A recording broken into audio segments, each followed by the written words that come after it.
আসসালামু আলাইকুম এভরিওয়ান, মেঘবালিকা ভালোবাসা গল্পের 19 নম্বর পার্ট নিয়ে চলে আসলাম। তো বেশি কথা না কইয়া চলুন গল্প শুরু করা যাক।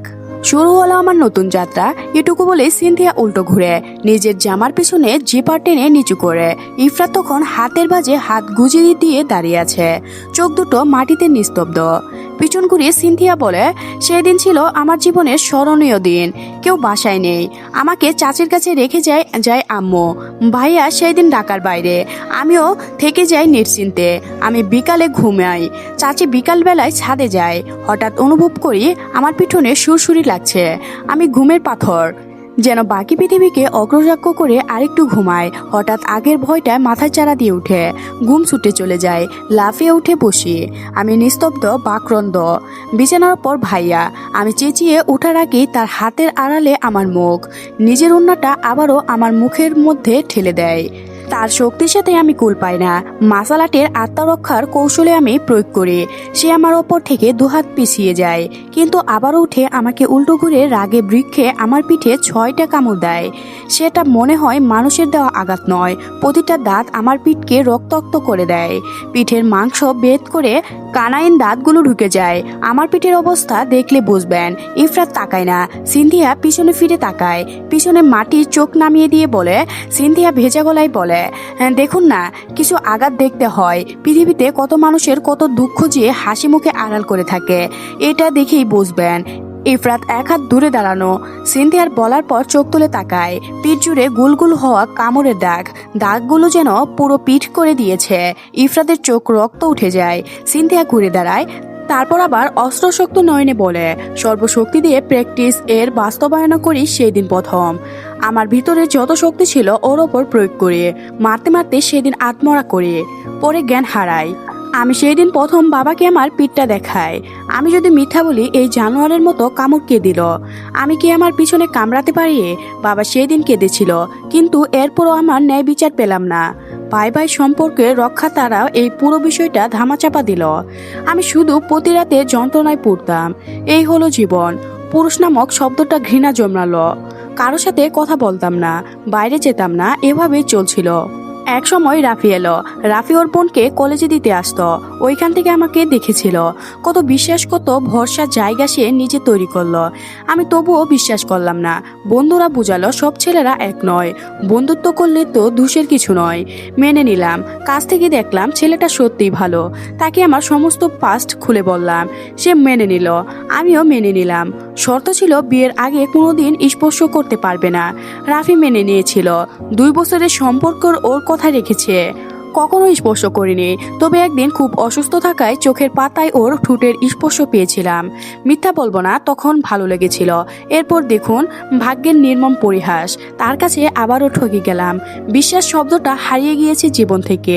হারায়নি, হারালে পুরুষের কাছ থেকে ঠকে যাওয়া গল্পের চিহ্ন তুমি অন্য পুরুষকে দেখাতে না। আপনি মনে হয় কাপুরুষের সাথে সুপুরুষ তুলনা করলেন। তারপর বলো, নিজেকে প্রোটেক্ট করার শক্তি থাকার পরও আমাকে কেন কল দিলে? সিনথিয়া দম নিয়ে বলল, ওই দিন। ওইটুকু বলার পর ইফরাতের ফোনটা কেঁপে উঠল। এক হাতে সিনথিয়াকে থামাতে বলে ইফরাত। ফোনের ওপাশ থেকে জাবির বলে, স্যার, প্রফেশনাল সকল আর্টিস্টদের মধ্যে একজনকে সন্দেহ করা যায়। গত সপ্তাহেতে দোকান থেকে অনেকগুলা ঘুমের ইনজেকশন কিনেছে। সকল ইনফরমেশন নেওয়া শেষ, লোকেশন ট্যাগ করা হয়েছে। আমাদের ইমিডিয়েটলি যাওয়ার প্রয়োজন। কিন্তু সিনথিয়া, স্যার, মিস সিনথিয়াকে রেখে আসতে অনেক সময়ের ব্যাপার। আমাদের হাতে সময় নেই, আপনি ওনাকে নিয়ে চলে আসুন। ওকে। ইফরাত ফোন রাখে। তড়িঘড়ি করে সিনথিয়াকে বলে, বাকি কথা পরে শুনবো, আমাদের যেতে হবে। সিনথিয়া নিজের পিছনে জিপার টেনে তোলার চেষ্টা করে। ইফরাত লম্বা পায়ে এগিয়ে যাচ্ছে। সিনথিয়া দুটানার পড়ে যায়। এরকম উক্তিপিঠ নিয়ে হয়তো গাড়ি অব্দি পৌঁছে যেতে পারবে, বাকি পথ। তবুও পিছনে জিপার টানা আর এলোমেলো পায়ে এগিয়ে যায়। ইফরাত খানিকটা এগিয়ে গিয়ে পাশে সিনথিয়াকে না দেখে পিছনে তাকায়। সে অনেকটা পিছনে। ইফরাত তাড়া দেয়, হারি আপ। সিনথিয়া তখন অপ্রস্তুত। জিপার ছেড়ে দৌড়ে ইফরাতের পাশাপাশি হয়। ইফরাতের পায়ের সাথে দৌড়ে ছুটে চলে যায়। গাড়ির দরজা খুলে দেয় ইফরাত। সিনথিয়া গাড়িতে ওঠার জন্য এক পা দেয়। তখনই ইফরাতের চোখ পড়ে উক্ত পিঠে সেই ক্ষতস্থানগুলো। চোখের সামনে সিনথিয়ার বলা কথাগুলো ভেসে ওঠে। কেমন যেন অশান্ত লাগে। ইফরাত শীতল গলায় বলে, ওয়েট।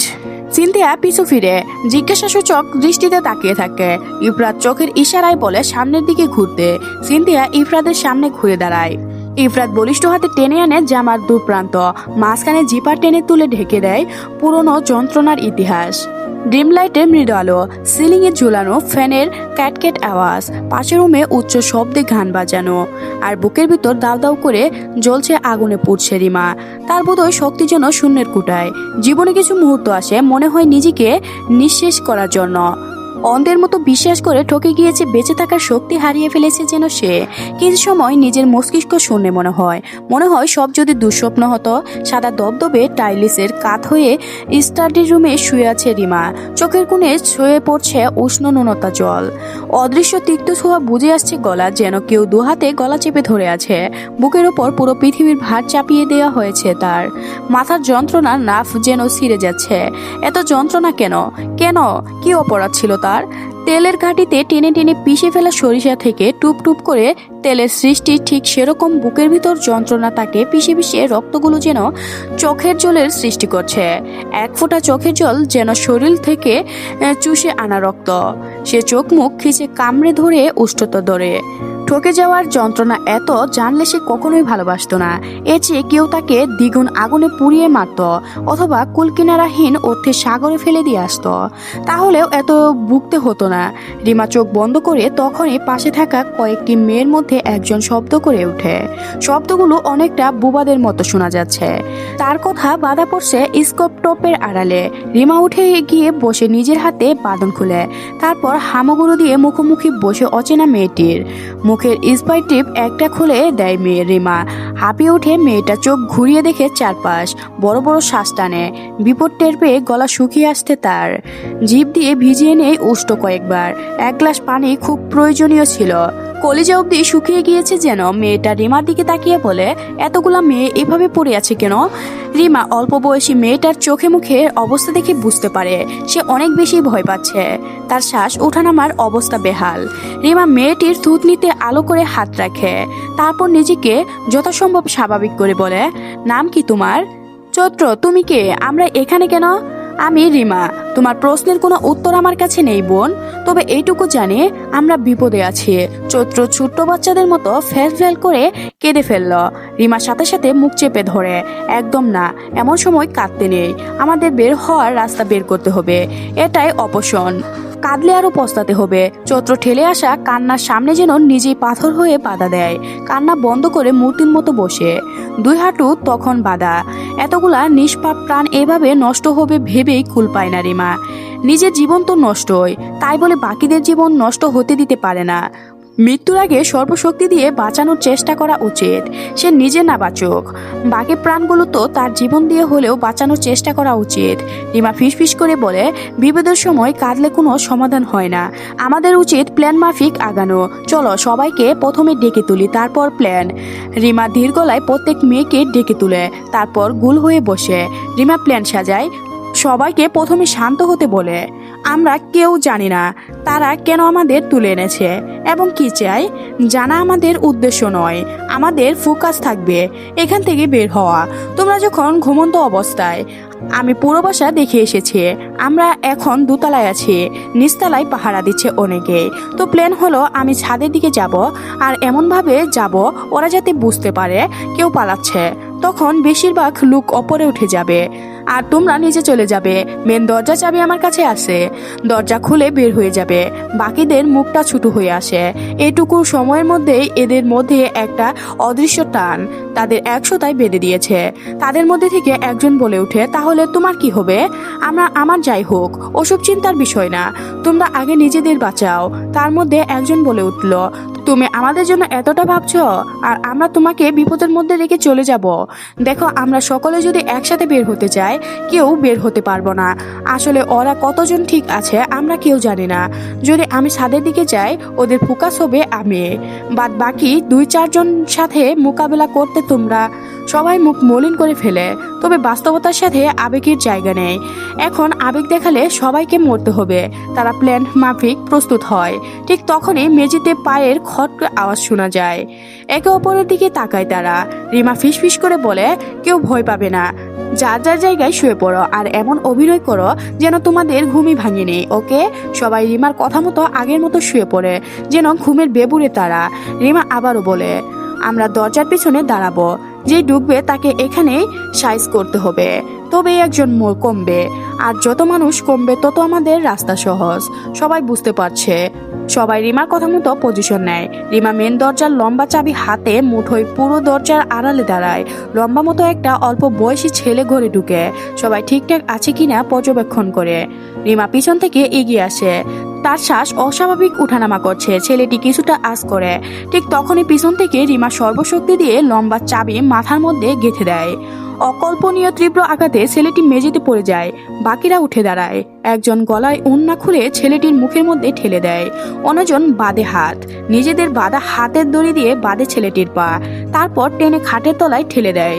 রিমা ফিসফিস করে বলে, তোমাদের মধ্যে সাহসী যারা সামনে থাকো, আমি ওপরে যাচ্ছি। মনে রেখো, আমি ওপরে যাওয়ার মানে ওদের ব্রেন প্রেশার পড়বে। ওরা একবার এই ঘরে কতজন আসো দেখতে আসবে, একবার গুনে নিবে, তোমরা আগের মতো শুয়ে থাকবে। ওরা যখন দেখবে একজন নেই, ওদের ব্রেন প্রেশার দিবে আমাকে ধরার জন্য। ওরা আমার দিকে ছুটবে, আর নিচে পাহারারা যারা থাকবে ওদের সাথে তোমরা এক হয়ে লড়বে। মনে রেখো, দোষের লাঠি একের বোঝা। তোমার স্পর্শকতার জায়গাগুলোতে আঘাত করবে, যেমন চোখ, নাক। এইবারে ডুপ্লেক্স আকার। আমি ডান দিক দিয়ে ওপরে যাব, বাম দিক দিয়ে সিঁড়ি দিয়ে তোমরা নিচে যাবে। দরজা ভারী পাল্লা দেওয়া, উপরে সিটকেটে লাগানো। দরজা খুলে কেজি গেট, ওইটা খুলতে চাবি লাগবে। এই নাও চাবি। বসা থেকে বের হয়ে সামনে বাম দিকে রাস্তা ধরে আগাবে। কোনো মানুষ পেলে ফোন নিবে। 3 নাম্বারে ফোন দিয়ে এই লোকেশনে আসতে বলবে। এটাই তোমাদের কাজ। বেঁচে থাকলে আবার দেখা হবে। রেডি হও তোমরা, দুর্বল হবে না কিন্তু, বলে রিমা বেরিয়ে যায়। এর আগে যে রুমে কয়েকজন মানুষ কথা আড়ালে দাঁড়িয়ে শুনছিল, ওই রুমের সামনে দাঁড়ানো রিমা আসার সময় সাজানো ফুলদানি নিয়ে আসে। হাতের ফুলদানি ছুঁড়ে ফেলে দেয়। তার শব্দে যেন সজাগাত হয়ে রুমে থাকা সব ছেলে একে একে বাইরে বেরিয়ে আসলো। সকলে রিমা দৌড়ে বেরিয়ে যায়। কেউ একজন বলে ওঠে, সাহেব, কেউ একজন জেগে গিয়েছে, ওর তো সামনের দিকে দৌড়াচ্ছে। সবাই কথা মতো পিছু নেয়। নিচের কিছু ছেলে তেড়ে আসে অপরের দিকে। সবাই ছুটে যায় রিমার পিছন পিছন। বাকি মেয়েরা একে একে বাম দিকে সিঁড়ি দিয়ে নিচে নামে। নিচে কয়েকজন বসে আছে চেয়ারে। চিত্রক গুনে নেয়, নিচে তারা মোট 5 জন। তো আজকের গল্পটি এ পর্যন্ত শেষ হয়ে গেল। গল্পটি কেমন লাগলো অবশ্যই কমেন্ট করে জানাবেন এবং পরবর্তী পার্ট পেতে অবশ্যই চ্যানেলটি সাবস্ক্রাইব করে রাখবেন। ধন্যবাদ সবাইকে, ভালো থাকবেন।